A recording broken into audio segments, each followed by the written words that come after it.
Good evening, everybody, and welcome to Backfire Simsport TV. I'm Clive Whiting, and tonight we bring you round 10 of the BSTV GT4 TCR Challenge, live from the fantastic Phillip Island circuit in Australia. In the booth with me tonight, as usual, I have everybody's favourite South African, Mr. Yaz Samai. Good evening. Good evening, everybody. Welcome to tonight's race. Hope you enjoy it. Yaz is probably the only South African that you know. And also everybody's favourite Frenchman, Mr. Sam Boozin. I don't know who that guy is, but I am here. Hello, everybody. Okay, so Yaz, let's kick off tonight with the most important part. For those of you watching us on YouTube, there is currently a poll going in the chat, and you need to vote yes or no. Will Pete Bingham crash tonight?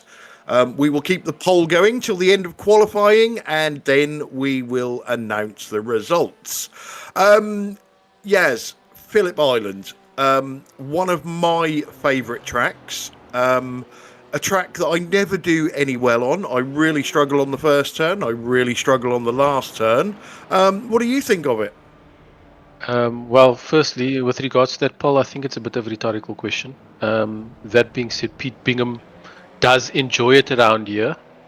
And it's actually showing at the moment in his third place. This track is one of those that you really need to catch the flow. There's a lot of what do you call it? Just really flowing circuits. Not many heavy braking zones, except for the two hairpins that there are. The rest just the corners that just keep on going. They just seem to go on forever and just a little bit too long.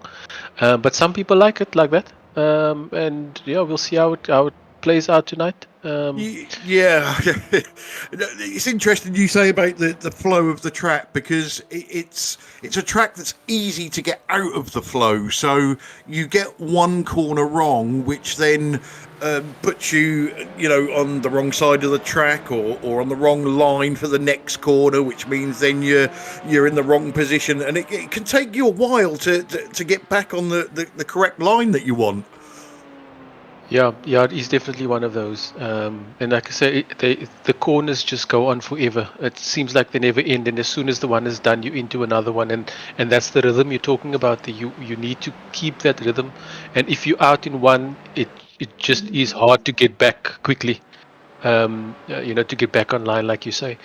But yeah, I mean, it's, if you can get it and you can pick it up quickly, you definitely are going to fly away from the rest of the pack. It's just one of those tracks that it's a hit and miss. And if someone hits tonight, they're really going to go out front and win this thing. Okay, so let's have a look at what happened last time out at Donington Park. Chris Shaw took the win in GT4 with wobbly kneecaps in second, Stefan Goebel in third. In TCR, Sam Blees took the win with Stephen Walker second and Dan Mould in third. Obviously, the most important things that happened at Donington Park was wobbly kneecaps flashing his light down the back straight, celebrating the win, and then got pipped on the line by Chris Shaw. And Pete Bingham's total inability to find his pit stall and have to do numerous pit stops. GT4 standings. Chris Shaw currently leads the way with 1,247. Simon Trendle in second with 1,177. And Wobbly Kneecaps in third with 1,107. In TCR, Stephen Walker still running away with it with 1,404. Gary Craig in second with 1,047, and a long way back is Sam Blees in third place with 888. In the team standings, BSTV Esports Pink have a fairly healthy lead on 2,352. Spectre 6 Purple in second with 2,176. And Team Chimera are in third with 1,867. So back to qualifying. We're just over the 10-minute mark, and currently Wobbly Kneecap sits on pole position in GT4 with Stefan Goebel second, Tyler Newitt in third. Stephen Walker top of the pile in TCR with Dan Mould second, Gary Craig third. And one little bit of news this week. I think Arnaud Chenonnier has switched from the GT4s to the TCRs. And because I'm old and decrepit, I can't remember whether he's done that this week or last week. But he's definitely in the TCR. What do you think then, Yaz? Is this going to be one of those nose to tail races, throw a blanket over the top six in each class, or do you think some of the should we say higher talent in the field can actually stretch away at this track? Yeah, look, this is one of those tracks that lends itself to people following each other around for long times. A couple of weeks ago, we had the GTCC race in the GT Easier, and it was, no one ran away at the front. It was just clusters of cars all over the track in packs. You've got massive tow down the main straight here. There's a couple of sections that you can just get in the tow of another car and just catch up. Looking at the times again, there's not much in it at the top, and the racecraft of those who are just a little bit behind is enough to keep up. So hopefully we can get one that's tight. That everybody can just stay together and we have a good race on our hands. Yeah, it's definitely got all the hallmarks of being a close race. We are missing Carl Pies Hardy tonight. I have no idea what he's doing, but I would probably guess it's got something to do with eating. Let's. We've had a few drivers I've noticed on the chat this week complaining that they are horrendously slow around this track. As we said at the start, it is a flow track. So I always found that, especially practice and qualifying, I would struggle really badly. But then suddenly about halfway through the race, I would go, oh, actually, yeah, that's what I should be doing. But then by then I was too far behind everybody to catch them up. But throw into the mix the pit stop, Yaz, and the varying tactics that we've seen from different drivers on pitting early, pitting late, taking tyres, not taking tyres, missing your pit stall and having to do it all over again. That always seems to bring everything back together, doesn't it? Yeah, no, we've definitely had interesting pit stops through the season. Different things happening. When some people pitting early, getting the undercut, some people like you say, missing pit stalls, having this pit entry here is not a particularly straight one, and not the easiest of pit entries, so you could see some people lose a couple of tenths just trying to enter the pit lane and exiting the pit lane. If you haven't practiced it enough, it could be troublesome, and it could come down to that. If it's just a couple of tenths in it and people are following each other around, that can make the difference in this race. We've seen it play out in the races before where pit stops come into play, and today's this pit entry and pit exit is definitely not one that's for the faint-hearted. Yeah, and across our series, we have had some fantastic fun with pit stops. I remember, I think it was Marco Lewert getting crunched on the start, and ended up going over the pit wall and ending up on his roof in the pit lane. I think that made the iRacing not top 10. We had another, I can't remember, Sam will probably remember, ploughed into the tyres on pit entry. We had Gary Craig rolling backwards downhill in the pit lane because he forgot to put the brake on, and then obviously we've had Pete Bingham totally missing his pit stall. So pit stops always throw a little bit of confusion, uncertainty into the mix, and that's why we like them so much. So Yeah, just looking at qualify. the- Go on. yeah, Sorry. looking at the clock there, I mean, the TCRs, there's again nothing between Stephen Walker and Mark Draper. I mean, that gap is smaller than the gap that was between Chris Shaw and Wobbly Kneecap's finish last week. So it looks like it's going to hot up in the TCRs for sure. They look like they have the pace. In the GT4s, it looks like the usual suspects up top there. Jamie Wilson seems to have fallen off a little bit. Last week he was a little bit slower. This week he looks to be a little bit off the pace. It'll be nice to see him get back to what you know it to be. But that being said, it's an hour-long race. Anything can happen. Turn 1 and turn 2 are very important, especially at the start of the race. If you get it wrong there, it's going to cost you dearly. And it's one of those where you just need to be aware that on cold tires, you just need to be a little bit more cautious. Someone could just throw caution to the wind and go flying off into the tire barrier at the end of turn 2. And everything could be mixed up. So, it's just about holding on. Last week we saw Stefan Goebel making use of a few people's mistakes and ending up on the podium, if I'm not mistaken. So an hour is a long time. So anybody who's off the pace, it's not a case of giving up. It's just about hanging in there, and you never know what could happen.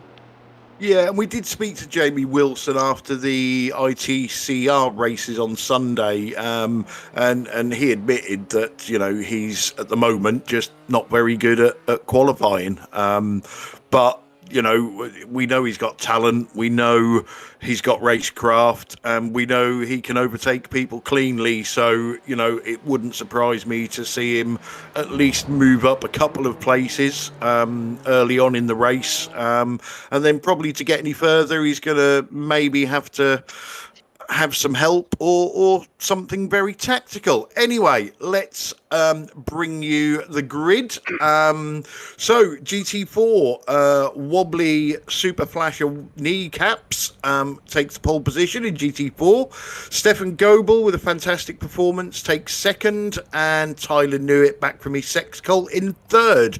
Chris Shaw lines up fourth, Simon Trendle in fifth. Rob, hope everything doesn't freeze tonight, then in sixth. Jamie Wilson in seventh, and Chris Needham in eighth. Yeah, in the TCRs, we've got Stephen Walker up front for Spectre 6 Purple, Mark Draper just a fraction off in second, so that's going to be a good race tonight. Dan Mould again back this week in third. Gary Craig in fourth, always there. Shane Powell for Spectre 6 Silver in fifth. Pete Bingham up in sixth, that's halfway up the field. We'll see how that plays out. Matt Elmore in seventh. Scott Malcolm in eighth for Team Mads Immortal. Arne Chenonier, RWC Racing in ninth. David Ayres, Result Clothing iRacing in 10th. And then Jason Harrington bringing up the rear in 11th for RWC 2. Okay, so big news of the night. Our poll was, will Pete Bingham crash today? And 83% of voters have said yes. The poll has now ended, so we will keep an eye out, and Sam will keep his finger on the slow-mo button, ready for this crash. So drivers are behind the pace car doing the pace lap. Interesting to see the TCRs Yaz have given the GT4s a massive gap this week. Yeah, like I said, that first two turns, they really are. I mean, it's just known for being mayhem. Someone going wide on turn 2 is not uncommon here. You're trying to carry as much speed as possible, and that first corner you can really carry so much, and then you have to just trail it a little bit into turn 2, and you can just trail it a little bit too little, and you're in trouble. So I think the TCRs will give them a bit of space so that they don't get missed, sort of caught up in any of that sort of mess there. Yeah. Quick evenings on the chat to James. Carl Hardy as well. Why are you not racing, Carl? Come on, give us your excuse. And Charles Kellyman as well. Nice to have you guys on board for this race. I'm sure it's going to be, what did the crankies used to say? Fandabby dozy. Nobody has any idea what I'm talking about with the crankies. No clue. No clue what that's about. What can Dan Mole do from third, Yaz? Well, we saw Dan Mould last week, very much in the action, really wanting to show what he's made of, and he was quite fast last week. I expect the same again this week. Very racy, very aggressive. It's aggressive without being reckless. Just let me clarify that. He drove very well last week. Until I think he got a slowdown just on the second last lap, which put him out of the running. But anyway, the GT4 is off. Yeah, we're going green. I'm surprised Wobbly's not flashing his headlights in victory.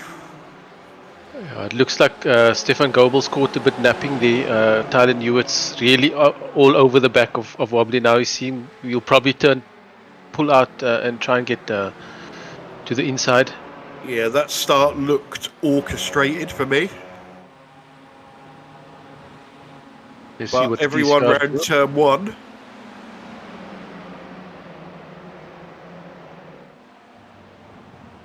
Scott Malcolm there, I believe, using a bit more brake. That's going Craig. And that's that turn 2 I was referring to. He's just someone's gone behind him. Yeah, someone behind him, wasn't there? Yeah, I believe so. They've done some synchronized swimming there after the Olympics. It looks like he just followed him off. The GT4s look to be away quite cleanly there. Someone's making a move up the inside of the hairpin, the first hairpin. I think. Who was that? Someone pile over Dan Mould moving backwards. Even Pete Bingham was coming through. Oh, he's back ahead again.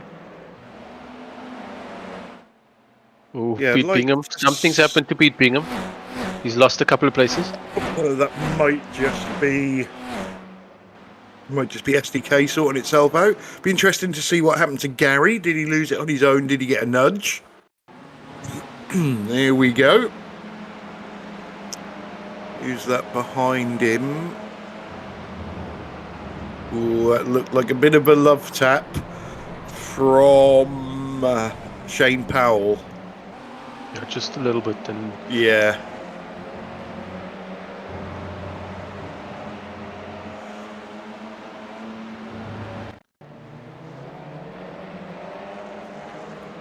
Dan Mould losing the place to Pete. Don't quite...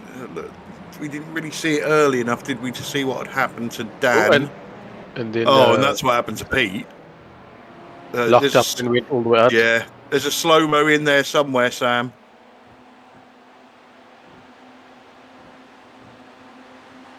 Mark Draper's in the pits. I'm not sure if did he start the race? Where did he start the race? He was in second, wasn't he? Yes, he was in second. I see he's in the pits now. Did something happen? Did you miss something that's happened to him?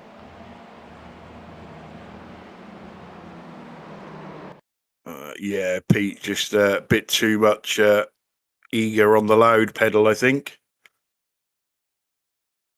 Although we won't class that as a crash. Not yet. Not yet, at least. It would be interesting to see what happened to Mark Draper. Well, Mark Draper did take the start. So this is him in second place. He's gone on the grass. Yeah. There you go. He hit the wall quite hard there. Yeah. It's unfortunate. That's on the last bend, coming onto the start-finish straight. You can carry just a little bit too much speed there, and that's what happens if you take just a little bit too much grass on the outside. You want to be as close to the grass as possible, but not on it. He just pushed it a little bit too far there. What's happened to Jamie Wilson? Because he's on the back of the pack here, and now he's along with. There you go. Round she blows. And here's that rhythm that you were talking about earlier, Clyde.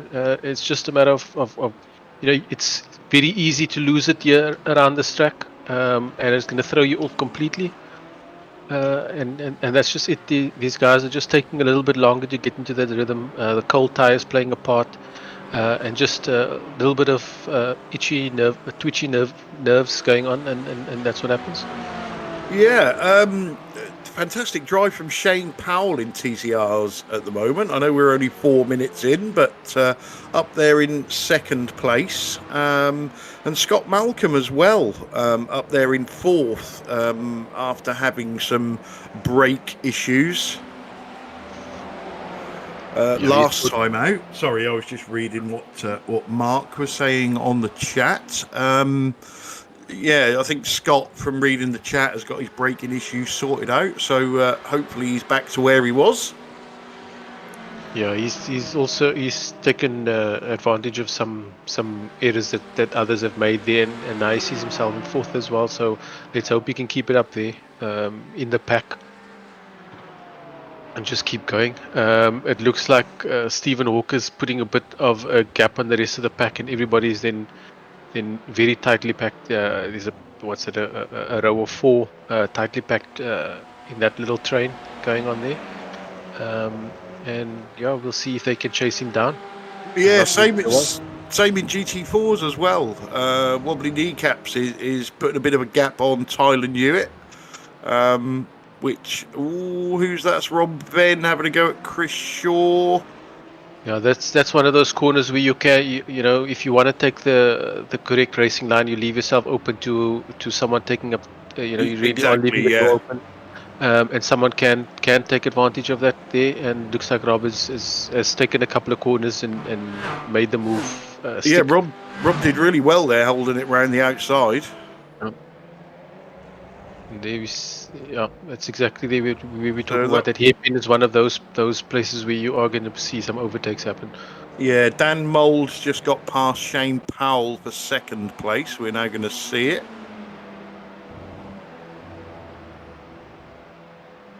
Yep, into that hairpin again that we're talking about. Once someone puts it up the inside there, you really need to be cautious, because you can't take your normal line that you were planning to take and cutting that inside apex, because there's a car there. Exactly what I was going to say. Shane Powell did really well there, because we see so many cars where one goes up the inside, the driver on the outside just tries to take their normal line and get spun. And a lot of the time it's their own fault, because there's a car already up the inside. Evening to Sir Alan Toon on the chat.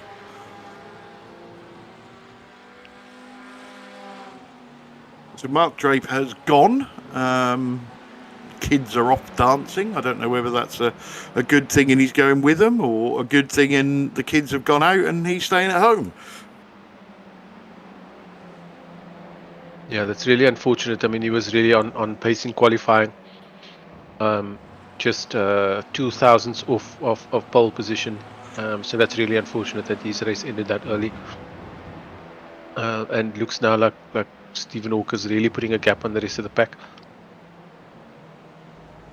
But I don't think this battle is, these guys are staying tight together and close together. I think this is going to go on for a while. Gary Craig sort of just hanging on to the back of, is it Gary Craig? No, it's Pete Bingham. It's Pete Bingham, yeah. So you've got Dan Mold, Shane Powell, Scott Malcolm and Pete Bingham in this little battle. Yes, and hopefully this could be a fun race for the four of them. I know Pete says he really likes this track. And hopefully he did start making some excuses earlier this evening already about being slow here and everybody else is faster. But I know that he does like this track. He says it every time.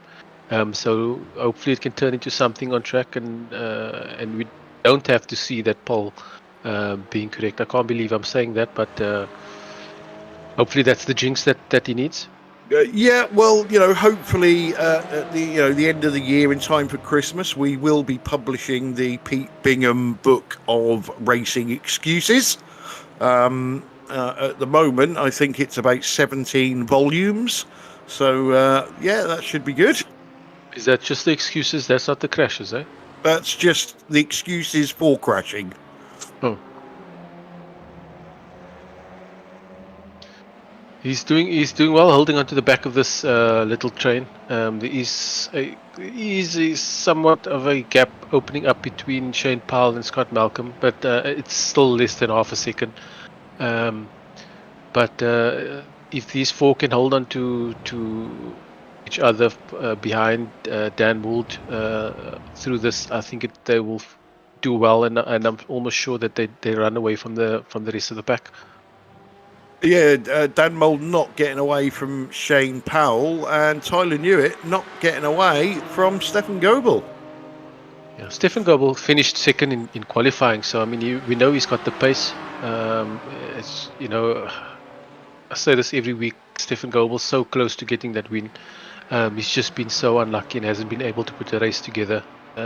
Last week we saw him finish third by just sticking in there and waiting for other mistakes, and took advantage of others' mistakes. But you know, here you can see he's got the pace to run with the big boys up front.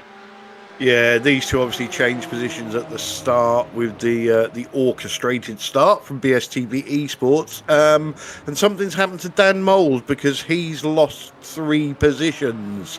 He's been off track somewhere. Right on cue, Sam gets it on your screen. What has he done? Where are we? Oh, he's just he just took too much speed in there, didn't he? There's a lot of grass there to play with, so I think he's done well there. He's not hit anything, has he? Yeah, is that just at the second hairpin, I think, before the start-finish straight? Scott Malcolm now putting pressure on Shane Powell. Now that Dan's out of the way. Dan has got... Is that Gary Craig? No, Matt Elmore behind him. And then Gary Craig. Gary had that little incident into the first corner on the first lap. Oh, looks like Stefan's going to have a go here. Tyler's not going to fight it too much. Yeah, I think Tyler will play this. You know, one thing we do know about Stefan Goebel is that he's not one for any kind of fuel saving. He just goes for it as fast as he can. Tyler might think that, you know, he might be able to do something in the pit stops here if he just stays behind him for close enough. Here we see Tyler in the inset picture, starting to get messy on that little nightstand behind him there. Yeah, the floor looks a bit tidier, doesn't it? But yeah, the chest of drawers behind him is now getting cluttered. So we'll have to have a word with the cleaners again. Yeah, this should now turn into a nice little battle here. Shane Powell, Scott Malcolm, and Pete Bingham. Less than a second between them, and it looks like they're all on pace there. It doesn't look like anybody's running away with it. I mean, except for Stephen Walker. Yeah, to be fair, Pete's fastest lap is right up there with Stephen Walker's, so it's just 60 minutes of concentration that seems to be the issue for Pete. Yeah, Gary Craig's finally made a move on the inside there of Matt Elmore. Yeah, to be fair, he did catch him in a hurry, so yeah, he's looking to make up for that little incident that he had at the beginning. He'll need to really claw his way back up the field and put in some really quick laps.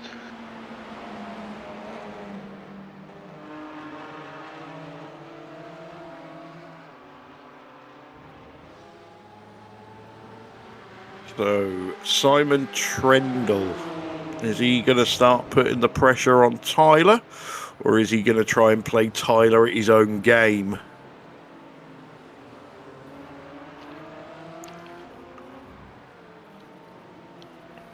Rob Venn, Chris Shaw still going at it.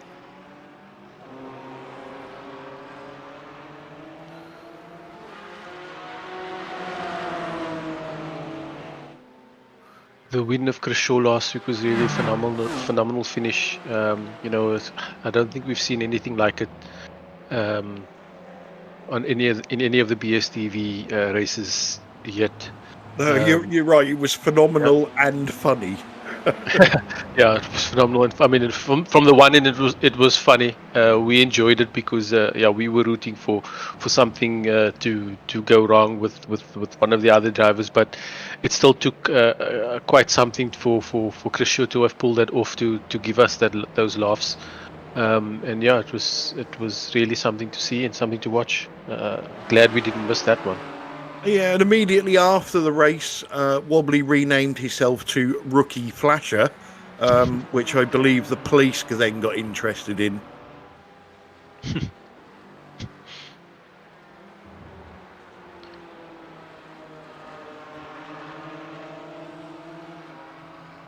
So Dan Mould is trying to close down Pete Bingham again.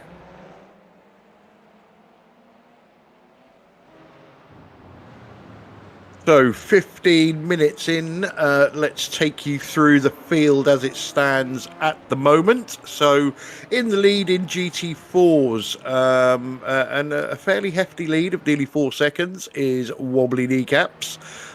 Chasing Wobbly is back to second place, Stefan Goebel.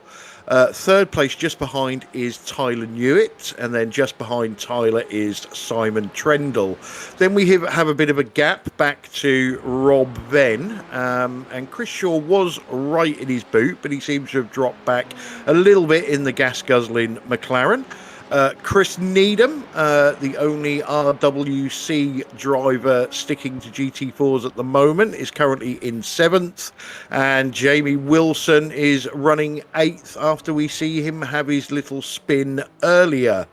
In TCR, Stephen Walker has a near 6-second lead over the hard-charging Shane Powell in 2nd.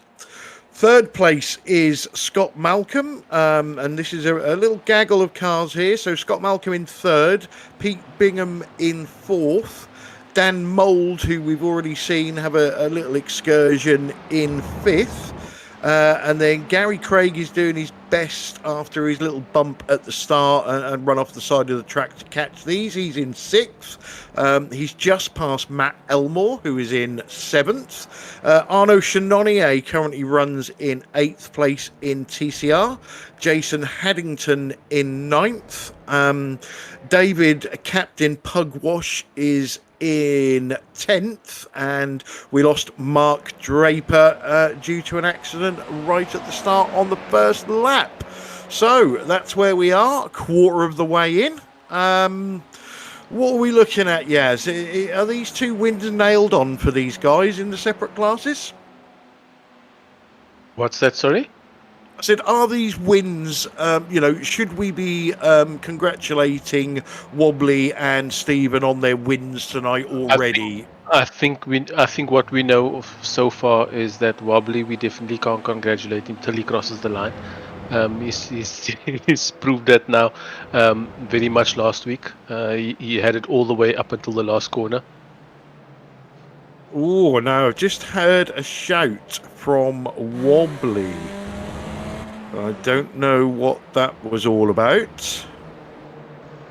It looks like Dan Mould and Pete Bingham is really going at it here. Dan Mould definitely closed down that gap very quickly. And Pete's coming under pressure and he's also dropping back a little bit from that top 3.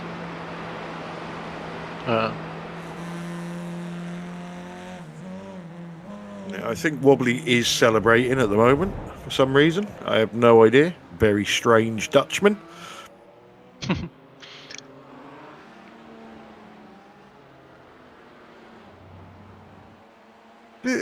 Can we just have a look at the front of Wobbly's car again there, Sam? No, I think it's the paint. I thought he had a crinkled bonnet there, so... no, that looks all good. That looks all good.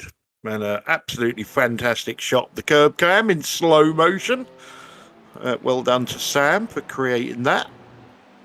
So Dan Mould still trying to get past pit stop Pete. Yeah, Pete's now caught back up to the back of Shane Powell and Scott Malcolm. Even though he's under tremendous pressure from Dan Wold. They swapped places a couple of times already in this battle, but he's doing well to keep in front. David Ayres has pitted already, or pitting already, should I say? It's a very early pit stop if it is just a scheduled one. Yes, he's back out again. Yeah, worth trying something different. Oh, He's obviously in last place, so... He's now stopped and filling up. Oh, yeah, and he's disappeared. Oh, he's out. So don't quite know what happened there. Dan Wold going up the inside of Pete. Yeah, it's a right-hander now. Pin. And then it's all left. So that's done deal for Dan, I believe. Yeah, Pete tucks in. Pete should be in the slipstream now, going up to the first two corners. And there's a massive slipstream going down this to turn 1 and turn 2. Yeah, I think you should actually say curve 1 and turn 2, because it's not much of a turn. Yeah, I think Dan might be getting a tow as well from the cars in front, so might just give him enough to defend.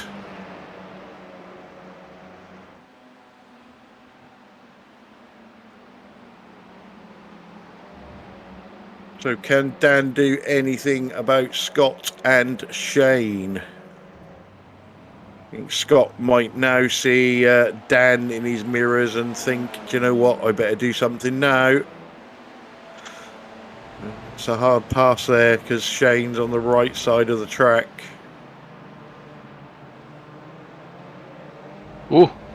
Pete getting very close to the back of Dan there. Looks like he gave him a bit of a tap going into the rear pin. Well, they don't call him Bumpy Bingham for nothing. He's all over the back of Dan there. Dan is squiggling out of that is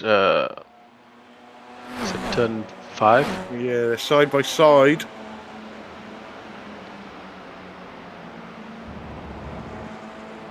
Dan just a bit braver on the mid corner.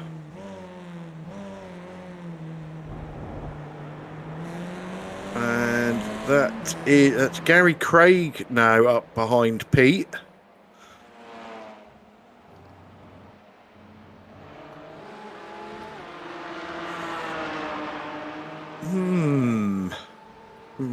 Simon Trendle's dropped off this battle a little bit since the last time we saw it. Yeah, Stefan Goebel's putting in some really good times. Tyler Newitt's also very quick right behind him. Yeah, we'll see how that little battle plays out. We're getting closer to the pit stop window now. So we're going to see who's going to do what. Yeah, Scott Malcolm had a big look at Shane Powell there. Yeah, this 4-car train is now turning into a 6-car train, but they've all sort of caught back up to each other now. We saw a little bit of a gap. Oh, Arnaud Chenonnier cutting the grass for us. Well done. It was looking a little bit long there.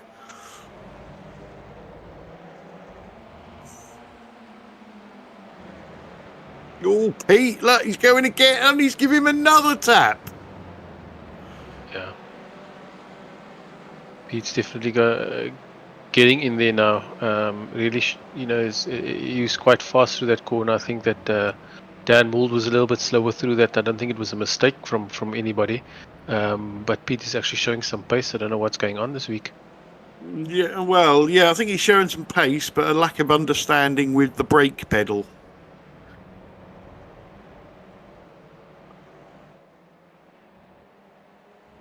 However, it's not going to be long before Scott and Dan are side by side, and there could be an opportunity, an opening of a door for Pete.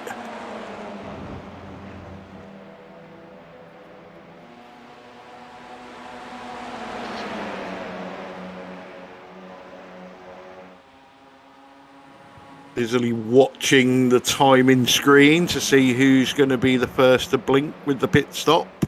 And Dan Wold has gone down. Yeah, I think Scott Malcolm. Yeah, he just lost his way, didn't he, through the first turn? Yeah, now what is Pete going to do with Scott Malcolm is see if he's going to make a move down the inside of the hairpin. So Shane defending again on that right-hand side. Oh, Dan tried the cutback, but Shane just had it covered. Yeah, this is now a 6-car train. The battle up front is as battles go, it usually slows these drivers down, these cars down, and the chasing packs can then catch up. And we've seen that happen now. Looking at the lap times, you can see that Gary Craig has done a few laps quicker than the rest of them in front of him, and he's all the way up behind Pete Bingham now, and now he's got Scott Malcolm that he's worried about in front of him, and then also Gary Craig that's behind him. It's just going at a rapid pace at the moment. So it will be interesting to see what they do there as a team. Yeah, and I've known Pete for a number of years. We've raced as teammates for a number of years, and one thing I can say, hand on heart, is if you are Pete's teammate, he races you harder than anybody else. Well, that's the way it should be. Oh!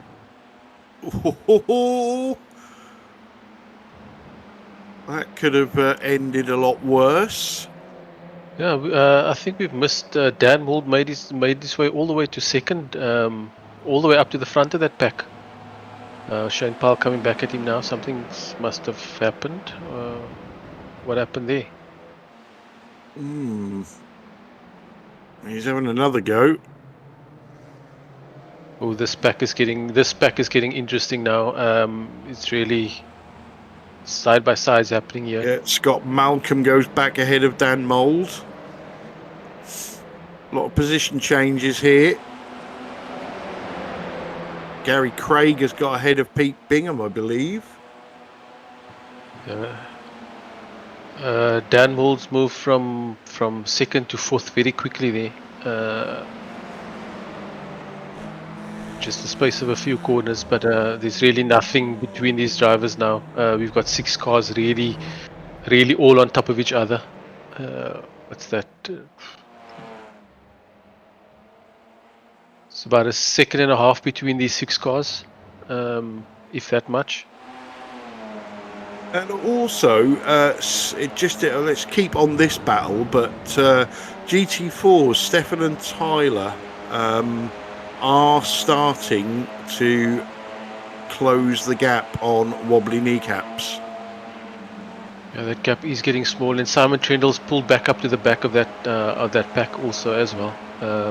Earlier we were talking about him falling back a little bit, but he's definitely caught back up to the back of the pack.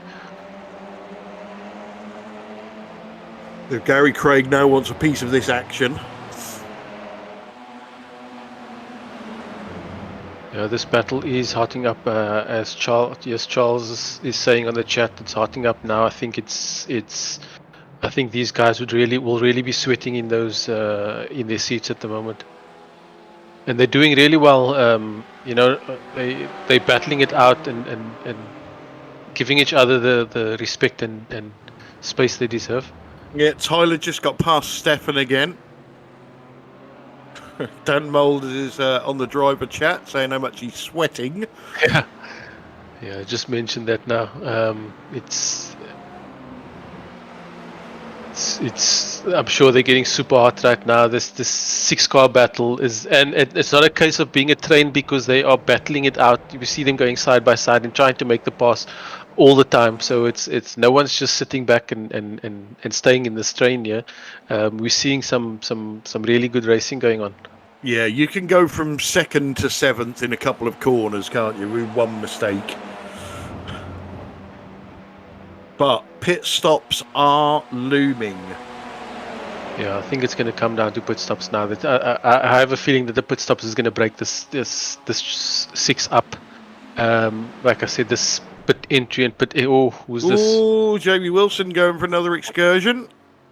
Like I said, this pit entry and pit exit aren't the easiest in the world. It does require a little bit of finesse, and if you haven't practiced it well enough yet, you are going to lose just that little bit. That is, you can see these guys are so close together. If you're just a little bit slower than the one, any of them in the train, you're going to fall back. Oh, Gary Craig puts it up there. Oh, That's Pete's a double trying to send follow there. him through. Yeah. Well, he's made the one stick. It's a really good move, very brave move, and very clean. And the guys just made sure they didn't turn in on me.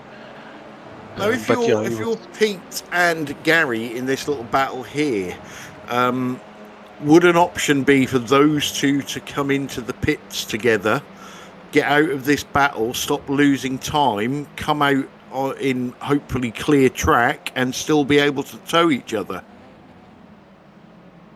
Yeah, well, it really all depends on how you feel this battle is going. I mean, do you want to be the first one to pit? And you can't really predict what is going to happen. They at this point in time, nobody's losing any time because they're all in this train together, and they're all going at the same pace. So nobody's holding anybody up. Right, Stefan Goebel's the first to blink. Sorry, Yaz, first to blink in GT4.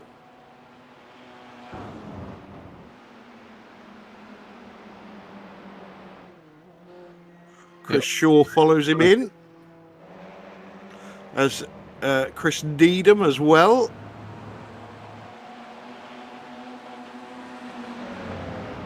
I think is that wobbly kneecaps we're seeing coming up to the back of this pack now. Yes, it is. Yeah. Could be a good time for Wobbly to pit. Yeah, could be.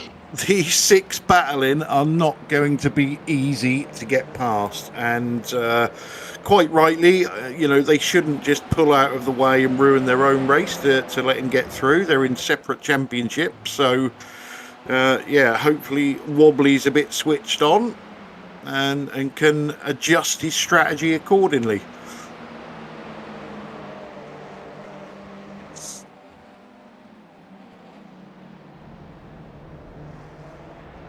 I think we're going to see one of these guys pull in now. It's not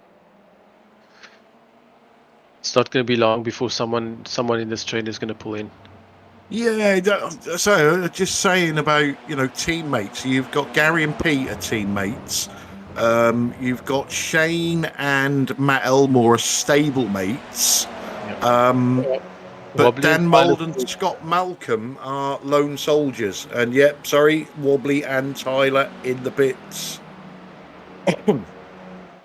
Simon Trendle stays out.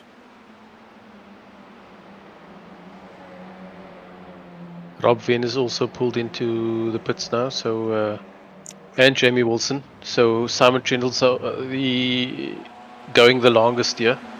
Yeah, evening to Wakim on the chat. Good evening, boys. Wobbly kneecaps isn't wobbling too much now, I see. No, but he's still got half an hour to get it all wrong. There's a move. There's a move from Bingham. Forceful. That's a move back. It looks like Matt Elmore. Yeah. Must have passed him a little bit earlier. He's falling back a little bit from that pack. He needs to catch back up to the back of Gary Craig now. Tyler's done Stefan Goebel in the pits as we would have expected. Tyler always he knows what he's doing when it comes to pit stops.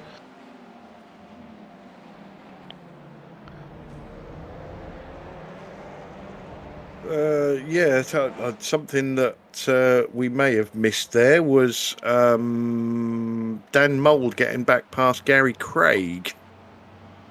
I may have been looking at something else whilst that action was going on the screen.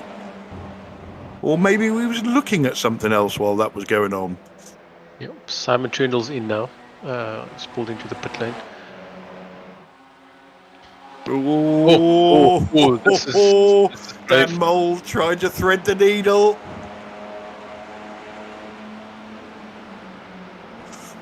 So Andrew McKinley on the chat, aka the Scott Malcolm Fan Club, founder member and only member.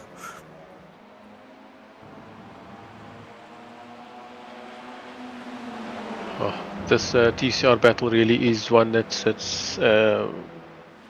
doesn't look like it has an end here. Yeah, Bingham and Elmore dropping off because they're trying to go round every corner side by side. Wobbly's come out ahead of Simon Trindle with Tyler Newitt. Yep, Simon Trindle's come out ahead of Tyler Newitt and Stephen Goebel. Yeah, Simon Trendle's made 2 positions in them pit stops. Because he was running behind Tyler and Stefan.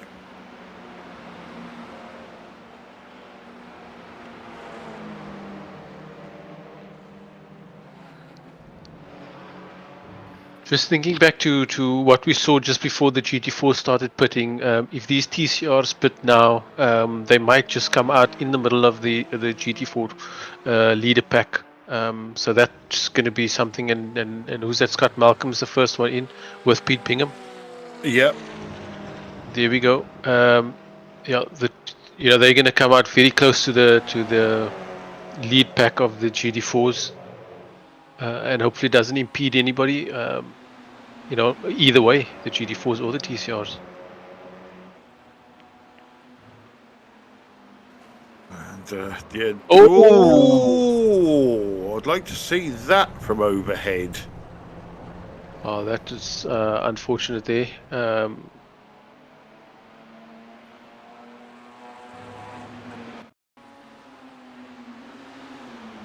Side by side just didn't work out for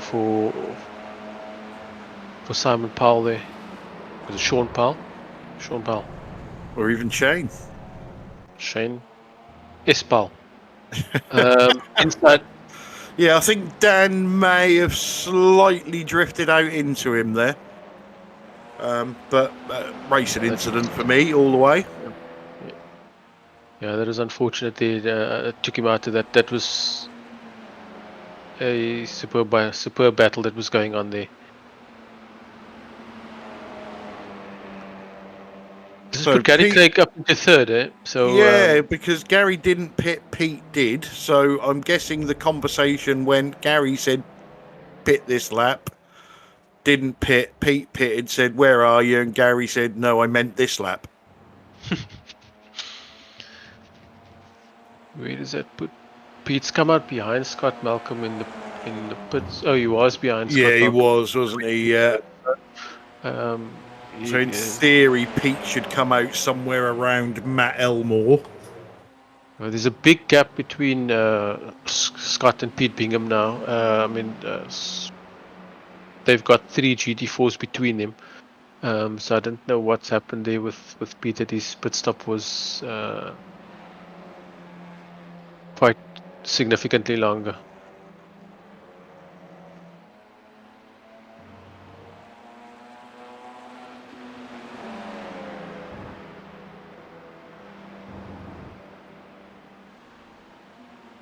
Who's that in the pits now? Arnaud Chenonnier?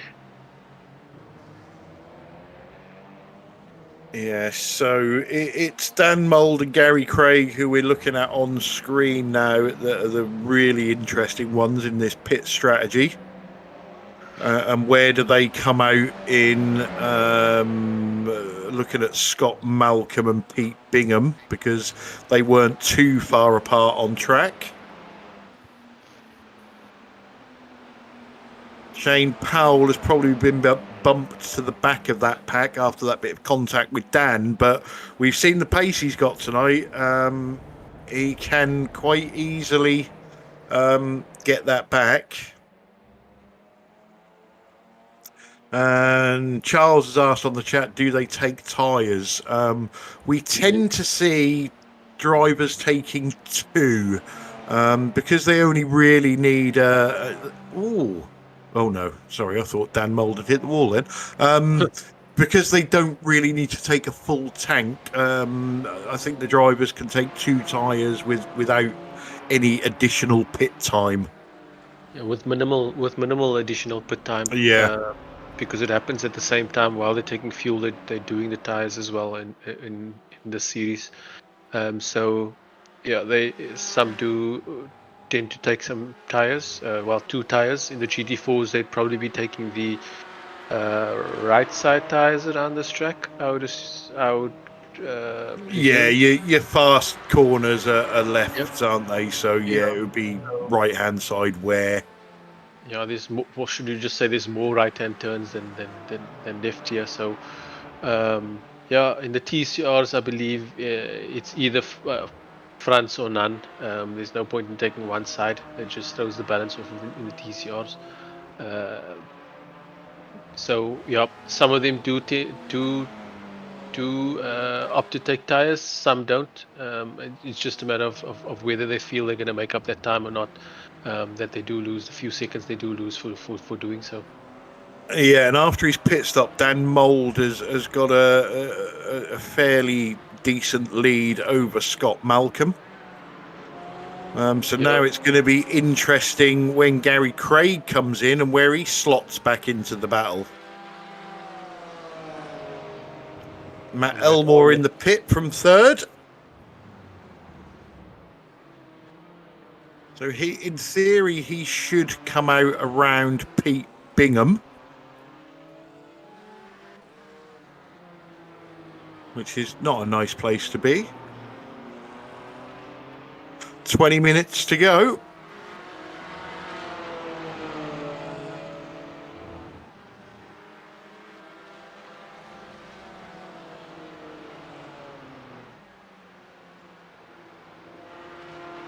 So Jamie Wilson here looking for some extra points.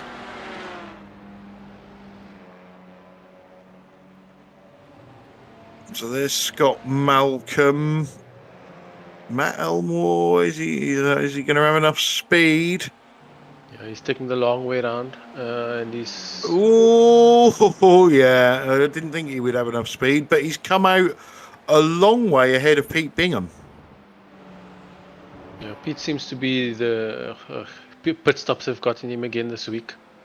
He's dropped back from the pack significantly through those pit stops. Let's have a look at... Yeah, Pete's pit stop time was very, very slow compared with the other TCRs.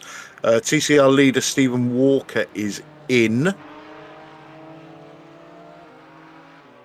Yeah, it looks like he's what's it, 10 seconds? Yeah, more than Matt Elmore. I think Pete's took tyres and the rest haven't. Well, it will show in. Hopefully, it will show in the pace that he does from here on out, and hopefully he can catch up. If he has taken tires, he can catch up. Yeah, Gary Craig, Shane Powell, last to pit in the TCRs. Jason Haddington as well. So now we need to watch where Gary comes out relative to Dan Mould. Yeah, it looks like Dan Mould is moving past. Yeah, what? Gary's... He's not going to get these. Is he not? Is he going to defend it? No. Well done. The closing gap was just too much there.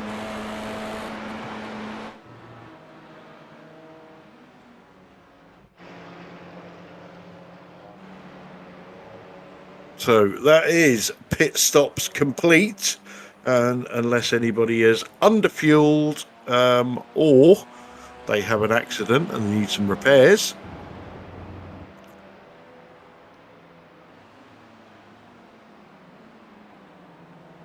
So I think this battle, Yaz, between these two on screen is going to go on till the end of the race. Yeah, Stephen Hawkers has completely checked out once again. He's got a 15-second lead over anybody else in the TCRs. And wobbly as well. I don't know if you just heard that, but he's got a 5-second lead now, and he's started singing, which is not good. This broadcast should be censored.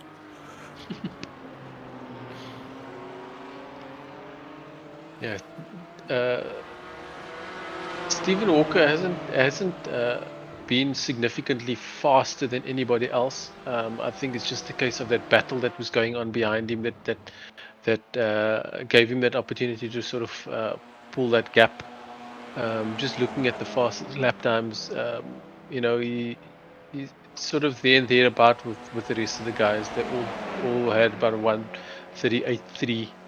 Dan Moore's done a 1:38.3. Gary Craig's done a 1:38.3. Even Pete Bingham's done a 1:38.3. So it's not that he's been super fast. It was just a case of in that time when those six cars were battling, he could just lay down those lap times without any squabbles or any pressure, and that's when he pulled that gap away.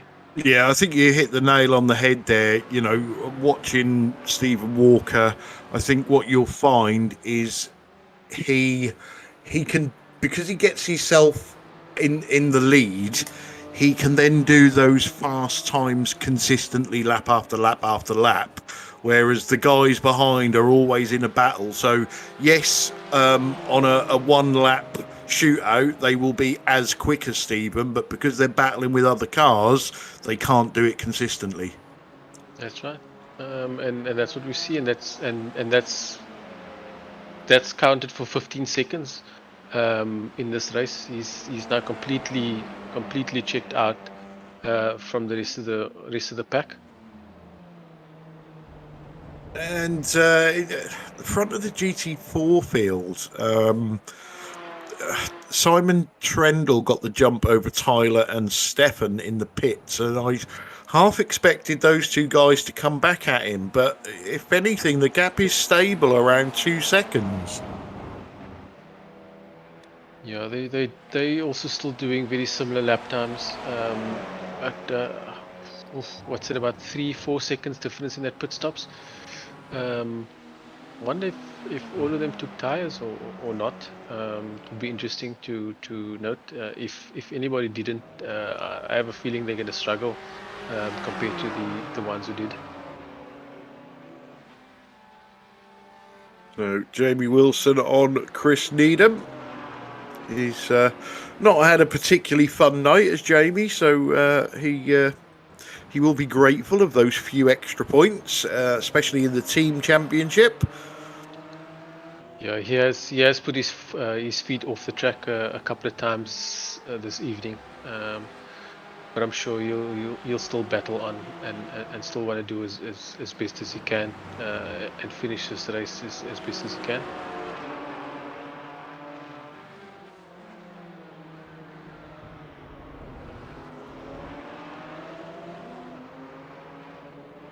So maybe an opportunity for Stefan to put a move on Tyler with the TCR in front.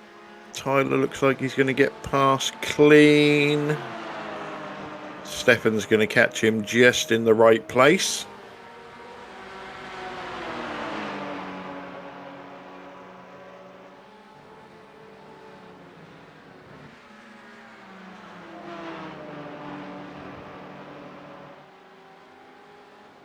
Stefan's showing really good pace here. We spoke about it a little bit earlier. He's really on it, lapping very quickly and all over the back of Tyler. Tyler's had a real challenge. He's the defending champion, but he's had a real challenge this season. I'm sure he's really happy about it. Last season was a bit of a runaway for him, but this season the other guys have put down the marker, and he's been asked to chase that.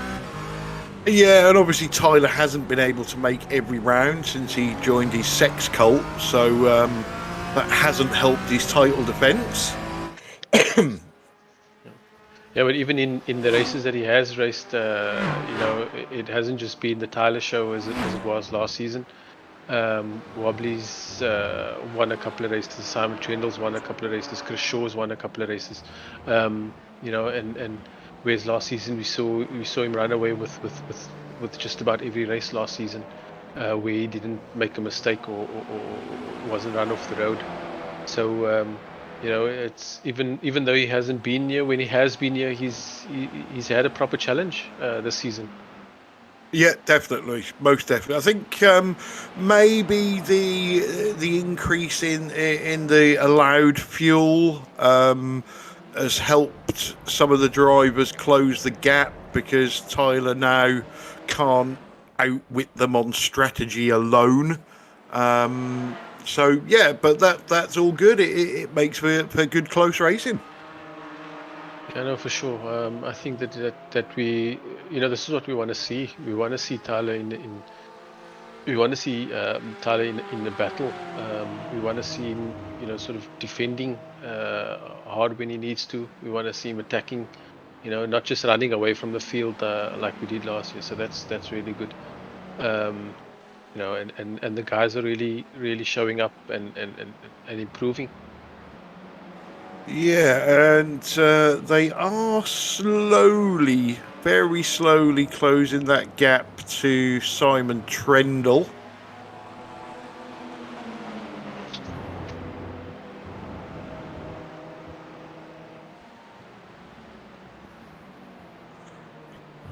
So this seems to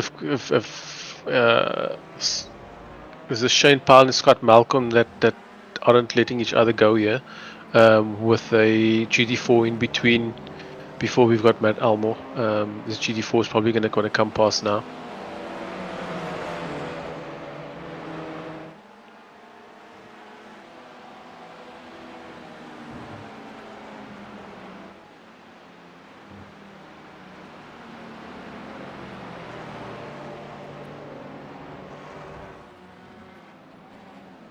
So Scott Malcolm hoping that, I think that's Jamie Wilson, manages to slow Shane Powell down slightly when getting past him.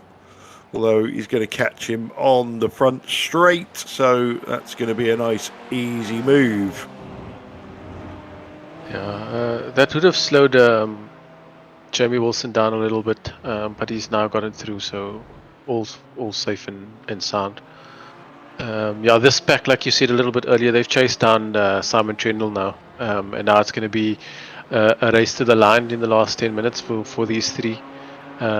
Is anybody going to try and make the move, do the dive down the inside of the hairpin? What are we going to see in this last 9 minutes for some more points? This could be fun.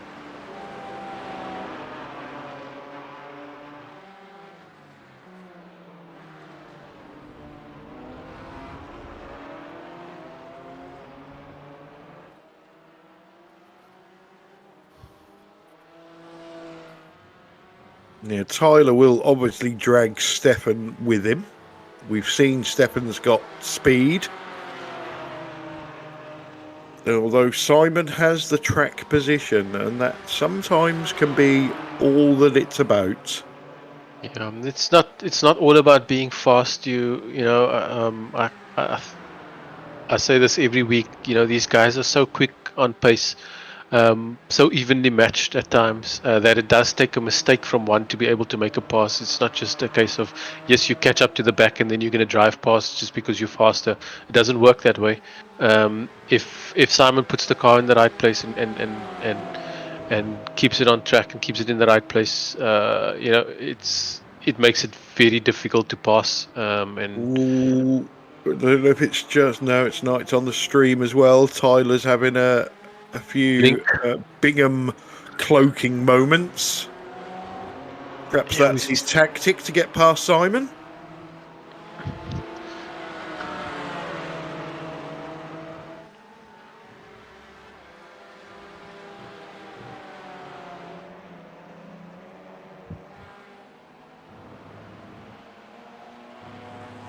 So Scott Malcolm and Shane Powell carry on their battle.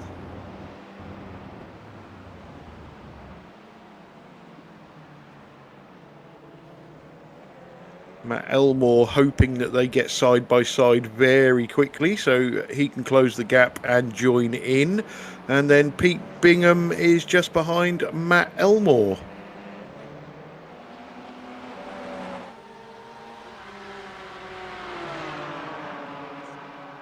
So just under 7 minutes to go.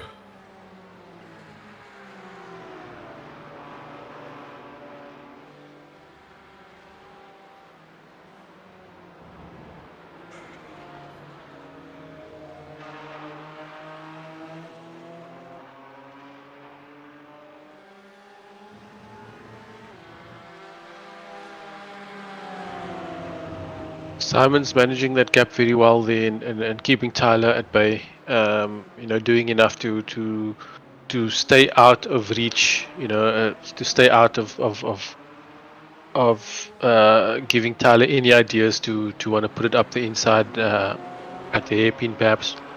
And he's just managing that very well. Yeah, I'm wondering with Simon, he was running fourth, couldn't really do anything with Tyler and Stefan. Did he slightly underfuel at the pit stop to get the jump on him, knowing that he'd have to save a little bit, and if he dropped down to fourth through saving, he hasn't lost anything? Or, has he now saved enough and he can actually race these guys to the end of the race? It's also a possibility. These guys are always thinking, and they need to think about it. If it's not just a case of driving fast. You need to think about doing things a little bit differently, whether it be through that fuel saving or doing something in the pit stop. Whatever's going to work to give you that edge. So yes, you could be right. It could be a case that he was, sort of just managing that gap a little bit earlier, and Tyler and Stefan, closed that gap to him, and now that they really up there, he knows, okay, he saved enough, and he just can go for it for this last 4.5 minutes. And I think whatever happens in this battle, if Tyler manages to get up to and side by side and battling with Simon, that's going to benefit Stefan. If Stefan can get up to and alongside Tyler and battling, that's going to benefit Simon. And yeah, Tyler's like piggy in the middle at the moment.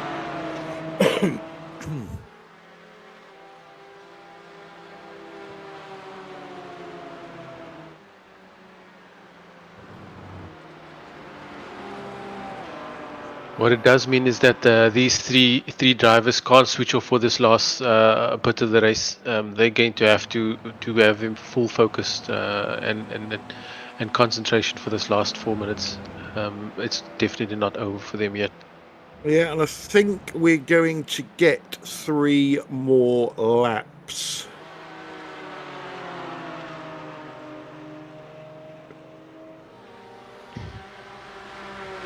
Obviously, anybody watching, you see how fantastic the racing is in this series. We've always got places spare, so get on the website, get signed up. We won't charge you a lot because we've only got 2 races left.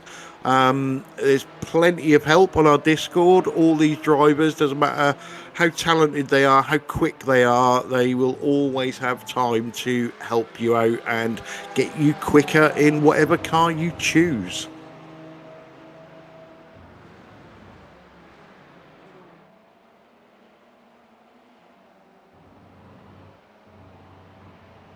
So Scott Malcolm, Shane Powell still going at it.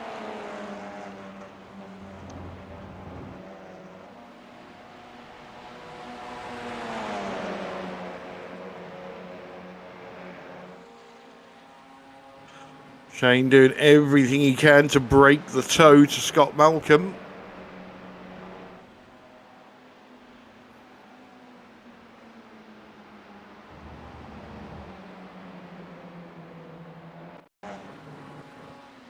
What have we got here? Gary Craig.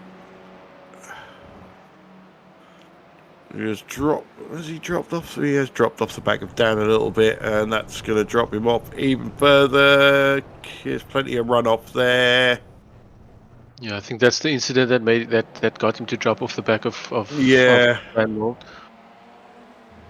Just braked a little, got on the brakes just a little bit too late into turn 2 there. Yeah, it looks like this is going to be the penultimate lap. We should have 1 lap after this one again. And these guys are now completely at it. Yeah, we're coming up to that hairpin now. And yeah, who's going to take which line through here? Tyler's taking all of them because he's going invisible. Yeah, looks like Stefan's also having a look up the inside there. 1 lap, 1 more chance around that corner. to put something in when they come around again. That's probably going to be that's probably going to be the place to make that pass, if anybody is going to make that pass. So Charles on the chat is saying he might do TCR. Get signed up, Charles. You'll love it. Be good to see you back racing with us again. So just watching the time. So Wobbly Kneecaps has got the last corner to go, and then he will be starting the final lap. Scott Malcolm putting Shane Powell under all sorts of pressure. Pete Bingham putting Matt Elmore under pressure. That's difficult. Matt's got the... Pete, go on if you can hold it round there. Yep, and I'll have And that. he has, yeah. These guys about to start the final lap.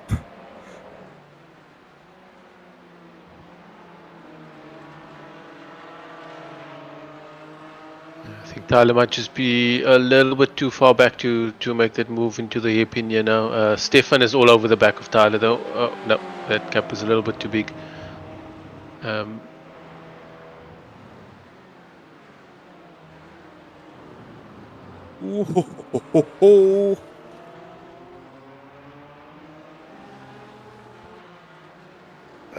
They've closed the gap considerably to Wobbly. I don't know if Wobbly's playing silly buggers again, or whether he's a bit low on fuel, or whether he just wants to make it look like it was a lot closer than it actually was. You never know what is going on in the mind of the Kneecaps. Oh, if you can keep it round the outside there. No, he couldn't. Well covered there by Shane. Wobbly Kneecaps comes around the last corner. He's flashing his lights. He hasn't learnt his lesson. So Wobbly Kneecaps takes the win in GT4 with Simon Trendle second, Tyler Newitt in third, Stefan Goebel just behind in fourth. Stephen Walker is going to win TCR by a long way. There he is. Yeah, possibly the first time we've seen him tonight. But that's your own fault for being too far in front. Yep, Rob Vin and Chris Shaw going over the line as well. And that's Stephen Walker with the win for the TCR. Yeah, looks like... Where are we on the track? Oh no, we've still got a little bit to go. Long left-hander coming up.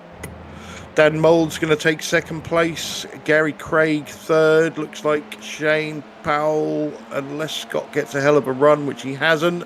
Shane Powell is going to come home fourth. Scott Malcolm fifth. Pete Bingham in sixth. Yep. Pete Bingham coming home in sixth there. Yeah, his pit stop being... What's that? 10 seconds longer than the guys ahead of him. I think that could have costed him a couple of places there for sure. Yeah, definitely, most definitely. But yeah, Wobbly Kneecaps doing it and not throwing it away on the last corner this week. Getting the win, getting over the line in the GT4s. Again, I guess this time it was a flawless race. No, he didn't make any mistakes and led from the beginning to end.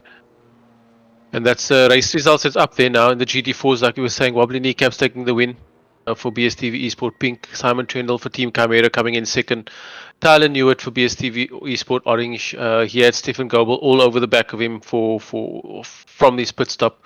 Coming home in fourth for Stephen Goebel. Rob Venn in fifth for BSTV Orange. Chris Shaw in sixth, BSTV Esport Pink. Jamie Wilson in seventh for Team Chimera, and Chris Needham coming home in eighth for RWC Racing. Okay, and into your TCR final standings.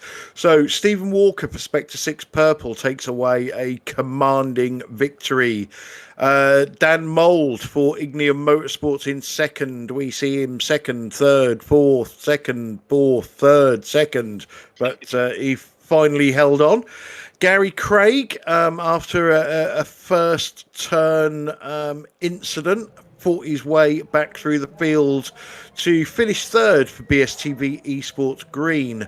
Fantastic drive by Shane Powell, finishes fourth for Spectre 6 Silver. Scott Malcolm back to his better ways, in fifth for Team Mad Immortal. Sixth place, and not crashing tonight, so the poll was wrong, is Pete Bingham for BSTV Esports Green. Matt Elmore, another great drive for Spectre 6 Silver in seventh. Arnaud Chenonnier for RWC Racing in eighth. Jason Haddington, RWC Racing 2 in ninth. David Ayres will get classified 10th but didn't finish. And Mark Draper, we see him crash right at the end of the first lap. He will be classified in 11th. So let's get these interviews underway, and unfortunately, we're going to have to bring in our GT4 winner, Wobbly Kneecaps, and talk about him actually winning a race rather than throwing away a win. Wobbly, welcome to the booth. Hi. See.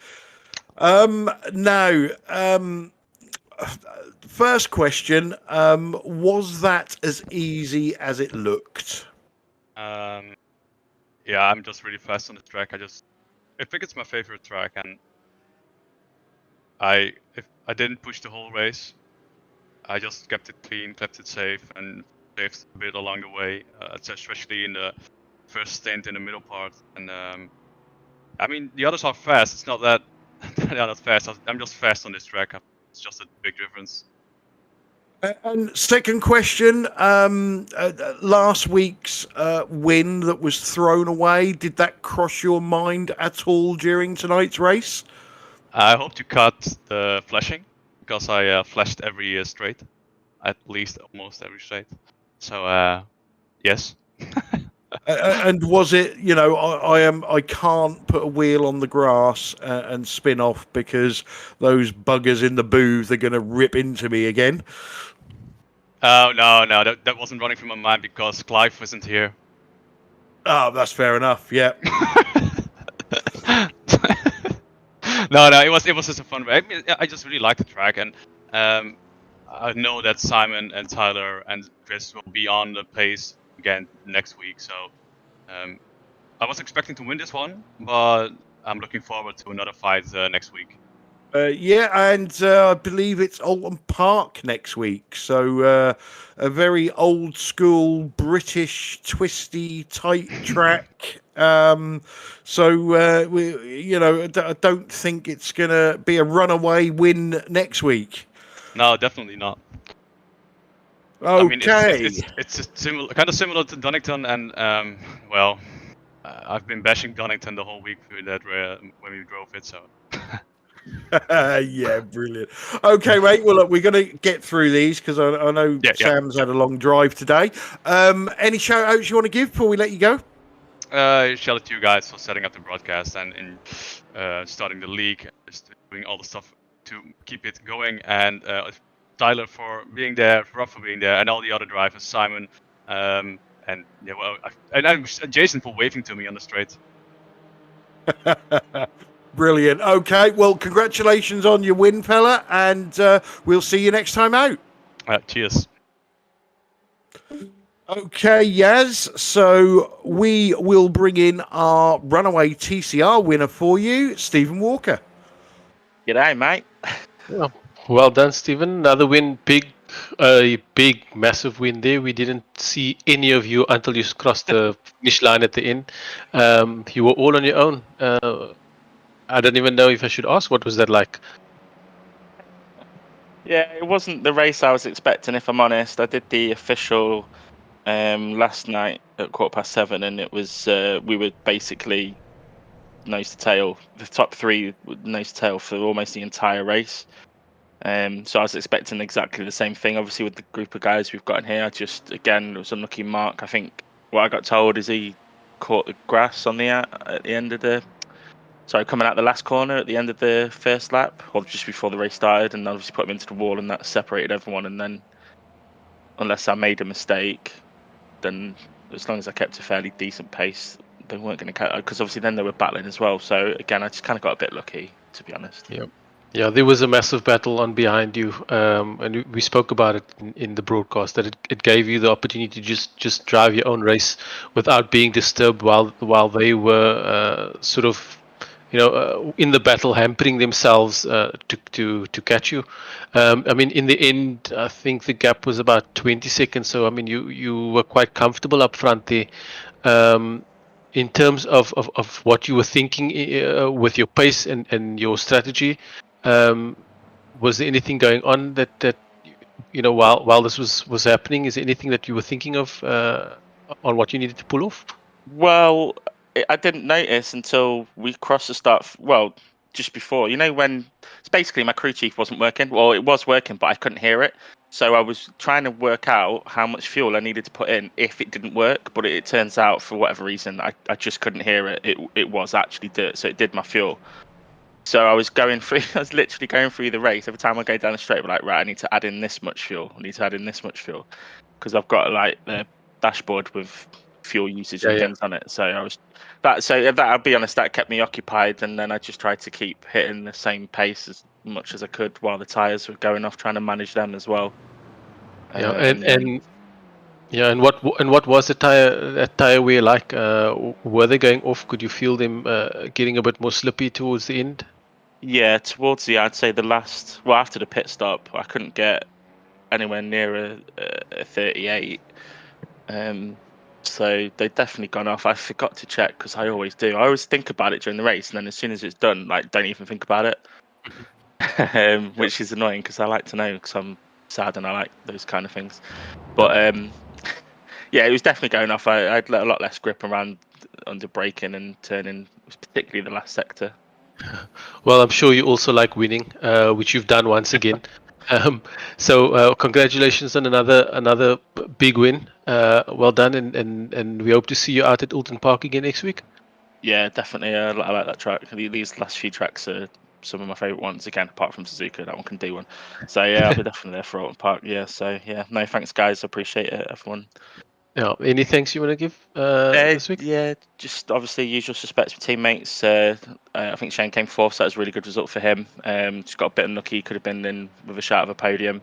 And then Russ, who I think might be watching this back at some point, he's away. And then my brother, he always watches it. And obviously you guys for putting on the show and sponsors and everything like that. Thank you very much. I really appreciate it.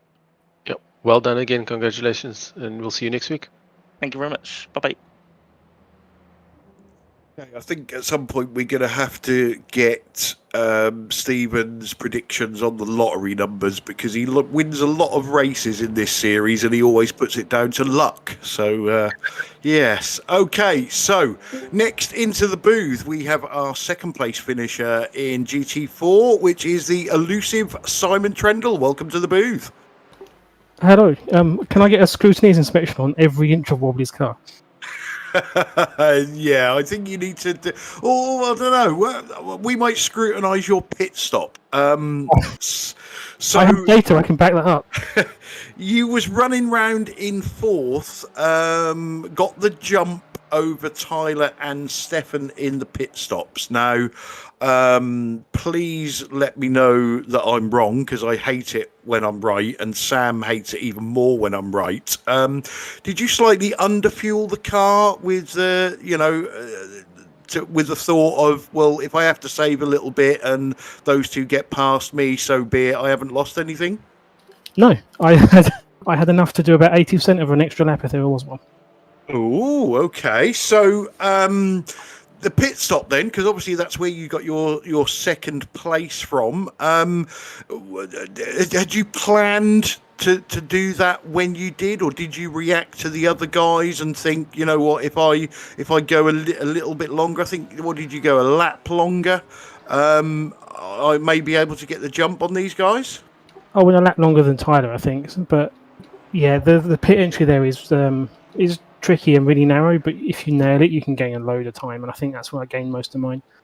Because Tyler took a much shallower entry, and I saw it, and I thought, right, if I can go around this extra lap, because I was pretty tight on that extra lap for lap 20.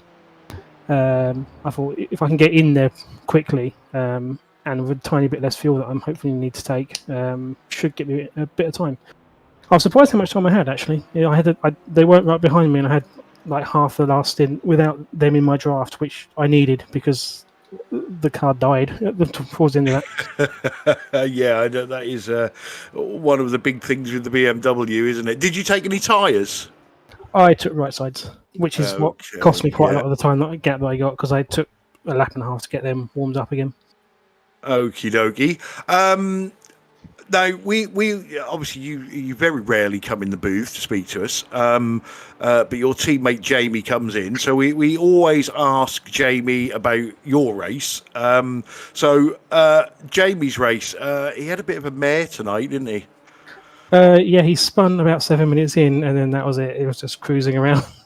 I don't think he was struggling like me for any pace, but further down the field. So the field's normally much closer, but it was still pretty tight, and half a second is enough to send you off the back.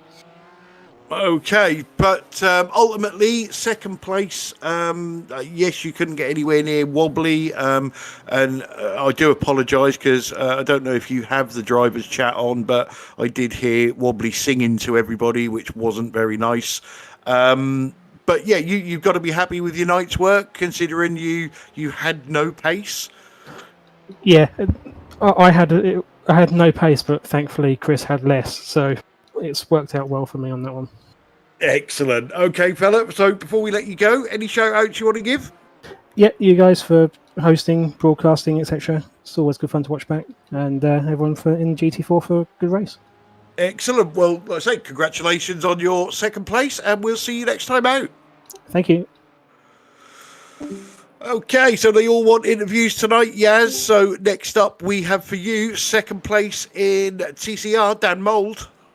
Oh, hello. Dan I Mould. didn't expect to be interviewed. I was just chatting to the lads. Yeah. Yeah. Well I'm in well the done interview in that waiting second room, place. sorry. Yeah, well done in that second place, Dan. That was a proper scrap for second. You had to work hard there this week again, like you did last week. But a hard work, hard battle for second place. I'm sure you're sweating buckets at the moment. Yeah, I can't wait to watch that battle back. I think there was 4 or maybe 5 of us at one point. But yeah, I don't know the corner names. I don't even know the track. I bought it last night. Did about 45 to an hour's lapping on it, getting really frustrated. I was like, I'm not doing this. But yeah, it clicked. I went off on the left hand just before the brow of the hill. Managed to keep it out the barrier, and then I just dropped back into that battle. But wow, what a battle! It was. I mean, I think we were getting 3 wide into corners. I was like, wow. I had it on my stream. I was like, oh, amazing. Yeah, it's what you do it for, isn't it? It's like, oh. Yeah. Well, to correct you, at one point you were that battle was 6 cars long, right? I think you were about 6 cars in the space of a second and just under a second and a half was that battle. But I mean, you'd know because you changed places so many times. Last week you had another good scrap all the way to the end again. So I mean, it's your second race in with us. How have you found the racing to be? Yeah. I mean, I've done a few leagues now, and I was in this league. I think it was like maybe the beginning of the year or late last year, and I enjoyed it then. So I knew it'd be good and good battling, and I know quite a few of the people in this league. The names and stuff. And they've got some good pace. So it's been amazing. I've done this one on the Wednesday, and I've done the Sunday one as well, which has just been, it's what I fork out all this money for, to buy all this kit, so I can jump on and race like that with them guys, respectfully as well. So, yeah, it's brilliant. Love it. I just wish I could do it every night, but I can't. Well, it's good to hear you're having fun. Getting podiums is always fun. Stephen Walker ran away with the win tonight, but I think that his was a lot boring than your second place, I'm sure. But we're definitely going to see you next week at Alton Park. I love Alton Park. I live about 45 minutes away from Alton Park. I'm actually going Alton Park on Sunday for a track day, so yeah, Alton Park is what I like to say my circuit. So I'm expecting, and this is a bold statement, I am expecting to win Alton Park. I want to win. I want to win Alton Park next Wednesday. Yep, that's good. That's good goals to have. We hope to see that battle up front for you. Tell me, is there anyone you'd like to give a shout out to or say thank you to this week? Just the boys at Ignium.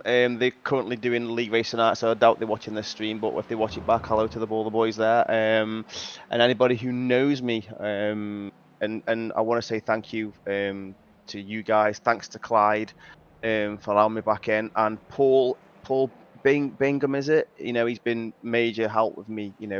Getting me into the league and advising me this, that, and the other. Don't thank him, mate. He's a knob. He might be a knob, but he's been good to me. So yeah, but no, I appreciate it all, Clyde. Yourself, it's good. It's good to be involved in leagues like this. Well-run leagues. It's you go work all day, and it's something to you get home, and it's what you look forward to. I can't wait to get home to do that race. And I don't need to tell you anymore. You all know what it's about. Well, we happy with your happiness, and well done on your second place. Well done on your second podium, your second place this evening. And let's hope that you can put it up there again next week. Yes, let's. Yeah. Thank you very much, guys. See you later. Bye bye. Okay, let's get our final GT4 driver in. Third place finisher, Tyler Newitt. Welcome to the booth. Hello. Hello. So, firstly, obviously, welcome back from your sex cult again. This GT4 battle this season, mate, it's phenomenal, isn't it? We was talking on the chat about how you basically ran away with it last season, and most races totally outfoxed people on strategy. And the guys have got a little bit of extra fuel now, and the level seems to have gone up yet again. Yeah, the big thing is Wobbly figured out how to drive the BMW. So when you go to a track he likes, or a track that might favor the BMW a bit, he's just gone. And I knew that was going to be the case today. Did practice together on Monday, and he was just light years ahead of anybody. So it was always going to be a fight for second. I figured it was going to be with Stefan. I was surprised a little bit by Simon's pace, because he wasn't there really in practice, but he figured it out come race time and did what he's done at like every round so far this season, where he just saves a little bit more than you and undercuts you or overcuts you and gets the jump in the pits. Yeah, and that's that's a fair comment coming from the king of the savers. Is that car related? Is it easier to save in the BMW than it is the Porsche? If it is, it's not a ton. I think it is a little bit, just by virtue of how the cars drive, because with the Porsche you make up time by being late on the brakes. And it's just a little bit harder to save that way. I don't know that the BMW itself is any more fuel efficient, but I think just the way it drives, it makes the lift and coasting a little bit easier. But I don't want to discount what Simon's been doing, because even I knew he was doing it today too, because I was, saving in behind Stefan to try and jump him, and Simon wasn't having a go at me anywhere, so I knew he was saving in behind me. Stefan was so quick that there wasn't much I could do about it. I couldn't, back off even more. I was saving while going about as fast as I could to stick with him. So Simon just had kind of the luck of being the third in line and, being good at fuel saving. And he played it well. I almost had him at the end, but just didn't have enough laps. I think a couple more and I would have had it, but it came a little too down to the wire. And obviously we saw you in a battle really from lap 1 to the final lap with Stefan. You know, we know Stefan's got pace on certain tracks and he struggles on others, but he certainly kept you keen all evening tonight. Yeah, I love to see it. I mean, Stefan's been with the series pretty much from the get-go, and he's been just really putting in the work to get better. And you have the races where he shows he's pretty much there. And it's just a lot of fun. He's really fun to race with. And as you said, he's got the pace. I posted in Discord. If I didn't come out of the pits ahead of him, I was worried because I didn't think I could overtake him on track. He was that good. So it was very much I mean, I let him through to begin with, but it was very much fuel saving, and jumping him in the pits was pretty much my only option there. Because he had the pace, I think, to keep me behind him if he stayed ahead. Excellent. Well, before we let you go, any shout outs you want to give? Yeah, shout out to you guys for putting on the production and for sponsoring the team. And shout out to the teammates as always. Wobbly was, as much as he was driving away, he was helping me where he could with strategy and stuff. But not with his singing. No, that's that was not good, was it? It's unpleasant, but and good to have Pete and Gary in there as well, and Rob. Just everybody in the chats. It's always fun, and yeah, just looking forward to the V8s this week. Excellent. Well, we will catch you in action in said V8 race on Saturday. Congratulations on your GT4 podium, Tyler Newitt. Thanks, guys. Okay, so next up for you, Yaz, let's bring in Mr. Gary Craig. Good evening. Another podium for you. It was a little bit too exciting into the first and second corner there, but worked your way back up to a really good third place. How do you report on your race? Oh, it's just what happens to me around here. The last 3 races I've done, I've been off at that second turn at the first lap.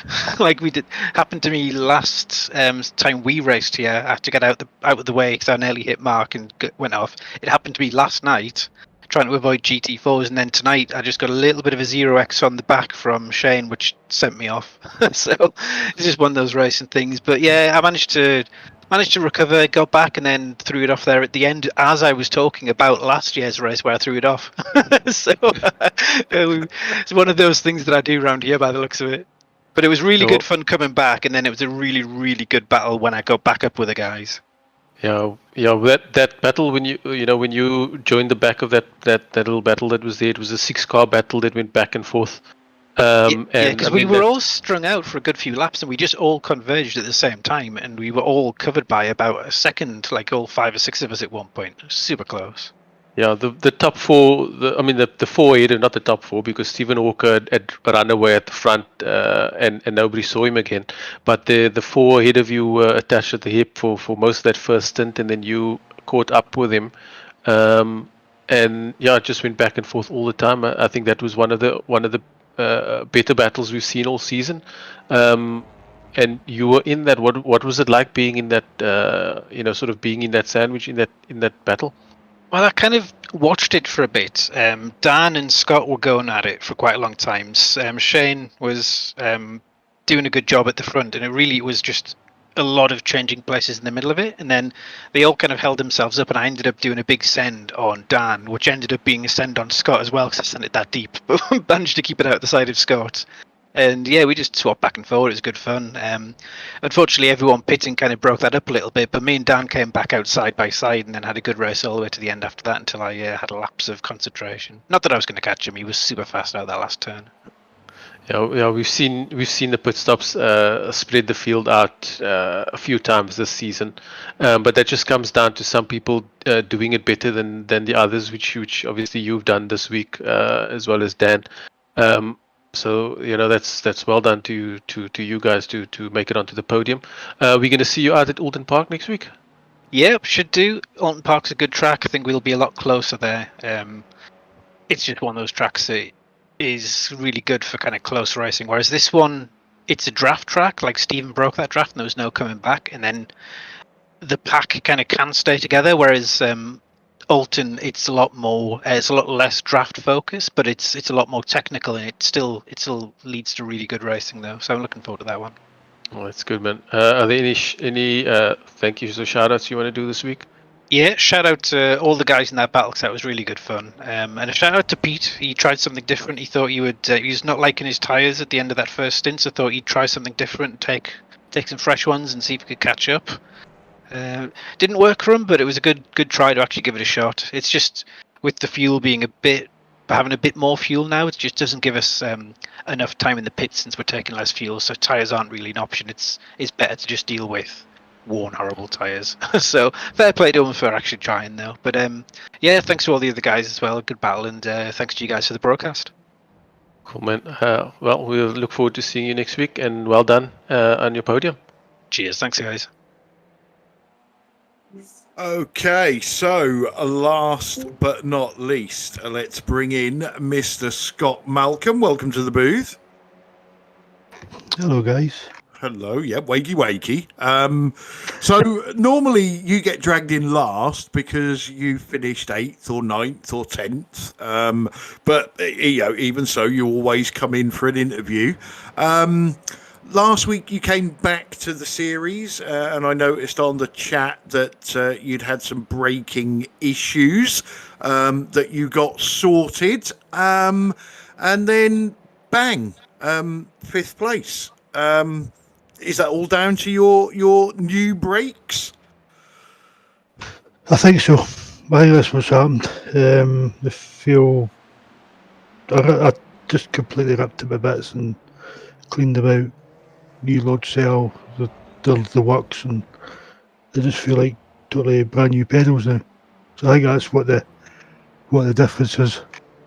Okay. Obviously, your qualifying was at its usual standard, but again, the Scott Malcolm of old. We see you with the race pace. We see you getting feisty. We see elbows out. We had that big 6-car battle at one point that you was in the middle of, and ultimately 3 places up from your starting position and finishing 5th. So.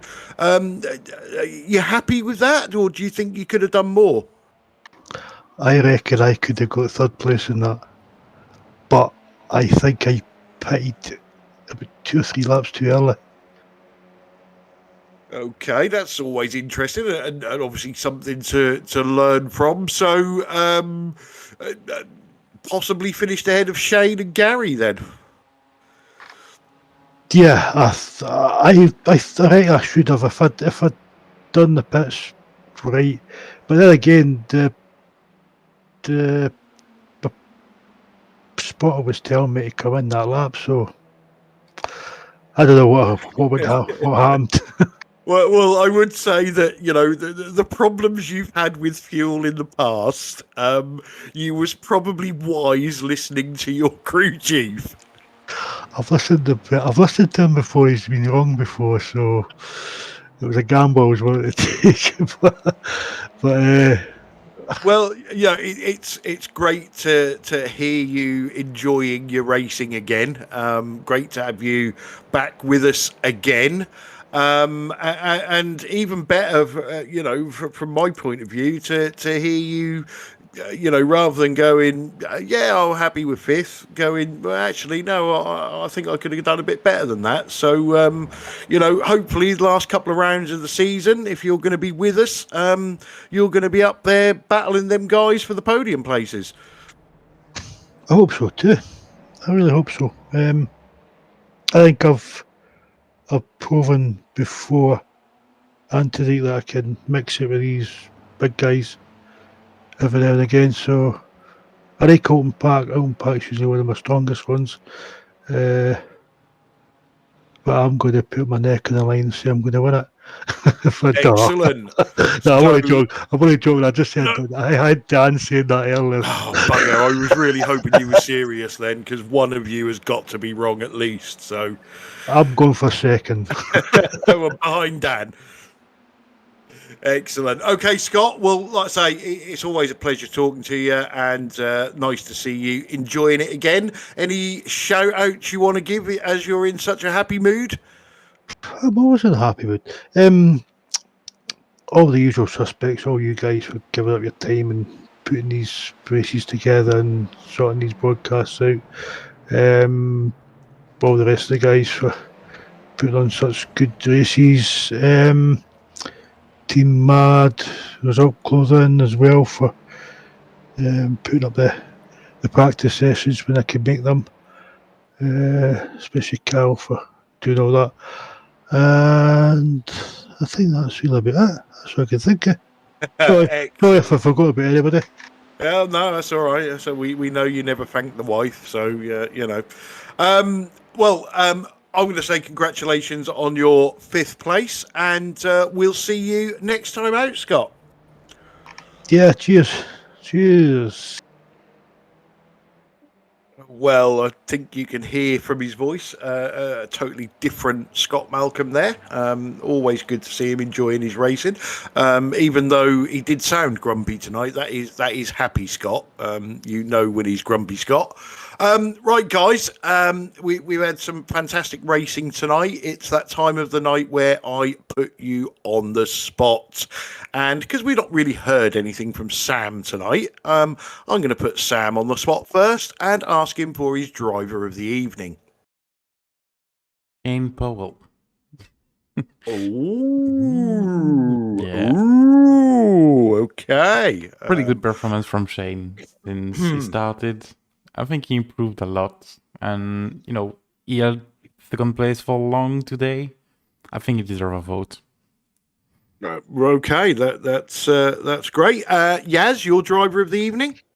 I'm going with Stefan Goebel. Great drive, great race, great improvement. Everything is just showing his pace. So Stefan Goebel for me.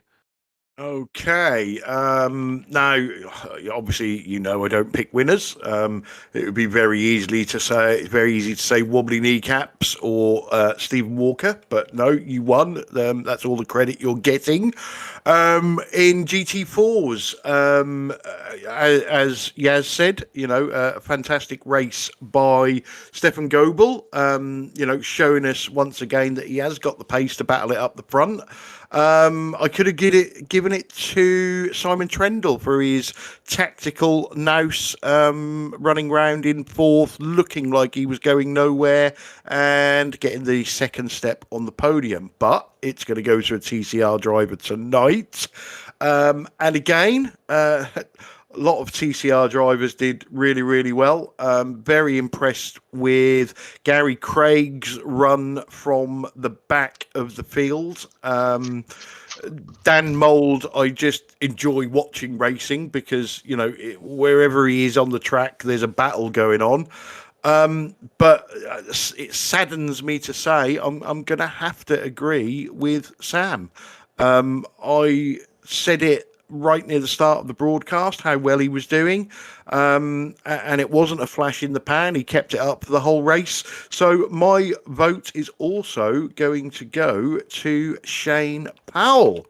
So just a quick look at where we are. We have Chris Shaw and Simon Trendle equal on 3 votes. And then we've got a clutch of drivers. Lee Bowden, Shane Powell, Stephen Walker, Pete Bingham for some unknown reason, Gary Craig, Rob Venn and Stefan Goebel all on 2 votes. Excuse me. So, like I say, absolutely fantastic race for you tonight. Big thanks to all the drivers that took part, made it a fantastic race. Big thanks to everybody on the chat. Coming up in the next week, we're quite happy because we've got a quiet week. So we are back with rounds 11 and 12 of the V8 ESC from Mosport on Saturday. GTCC is on its summer break, so we've actually got a day off on Sunday, and then we'll be back next Wednesday with round 11 from Alton Park. Big thanks to Sam. Big thanks to Yaz as usual. We have no idea where Stacey is. She's missing in action somewhere, last seen on the Isle of Wight. So if you've kidnapped Stacey, can we please have her back? I shall say goodnight. Let the guys say goodnight, and then we shall close the broadcast. So good night, everybody. Good night, everybody. We'll see you next week. And good night, everybody.